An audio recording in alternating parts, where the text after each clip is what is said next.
दोस्तों, legal and legal में एक बार फिर से आपका स्वागत है। फातिमा एमबीबी एक ऐसा नाम जिस पर पूरा देश ही नहीं पूरी दुनिया फ़ख्र करती है, फ़ख्र कर सकती है।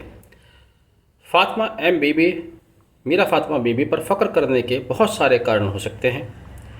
पहला ये कि वह भारत की प्रथम महिला हैं जो सुप्रीम कोर्ट में न्यायाधीश बनी। यही नहीं, वह भारत ही नहीं बल्कि एशियन कंट्रीज़ की पहली महिला हैं जो किसी सुप्रीम कोर्ट की प्रथम महिला न्यायाधीश बनी, और वो भी उस समय में भारत जैसे उस देश में जहाँ पर रूढ़ियाँ बहुत ज़्यादा हावी थीं, जहाँ पर शिक्षा का कोई बहुत बड़ा निज़ाम नहीं था। साल 1925 में जन्मी फातिमा बीबी केरल के पंडालों में जहाँ उनका जन्म हुआ, उन्होंने बीएससी की डिग्री हासिल की, फिर गवर्नमेंट लॉ कॉलेज से एलएलबी किया, और 1950 में, सोचिए ज़रा, आज़ादी के सिर्फ 3 साल बाद की बात है, 1950 में वो एज ए लॉयर एनरोल्ड होती हैं। यहाँ से उनका वकालत का सफ़र शुरू होता है, मुंसिफ बनती हैं, फिर प्रमोट होती हैं, होते होते ये 1983 में तमिलनाडु हाई कोर्ट की जज बनती हैं, और 1989 में सुप्रीम कोर्ट एलिवेट होती हैं।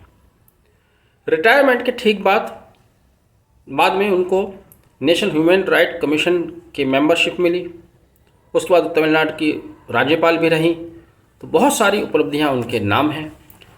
पूरा देश, पूरा समाज उन पर गौरव कर सकता है, दांतों तले उंगली चबा सकता है कि उस ज़माने में जब बहुत सारे साधन सुविधा नहीं थी, तब भी उन्होंने महिला होने के बावजूद और मुस्लिम महिला होने के बावजूद संघर्ष की एक ऐसी इबारत लिख दी है जिसको पढ़ने के बाद कम से कम दुनिया की कोई भी महिला या कोई भी व्यक्ति अपनी नाकामयाबी के लिए कोई भी बहाना नहीं बना सकता।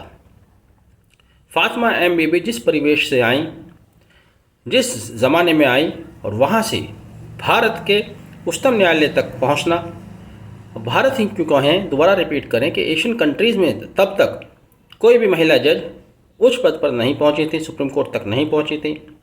उसके बाद भारत के राज्यपाल होना, ये उनके लिए नहीं बल्कि पूरे देश के लिए गौरव और सम्मान की बात है। फातिमा एमबीबी को बहुत सारे सम्मान से नवाजा गया, जिनमें से उनको एक ऑनररी उपाधि दी गई डीलिट की, महिला शिरोमणि अवार्ड दिया गया 1990 में, भारत ज्योति अवार्ड दिया गया, और यूनाइटेड स्टेट ऑफ अमेरिका द्वारा USIBC अवार्ड से भी उनको नवाजा गया। उनकी उपलब्धियों के आगे सभी अवार्ड बौने नज़र आते हैं।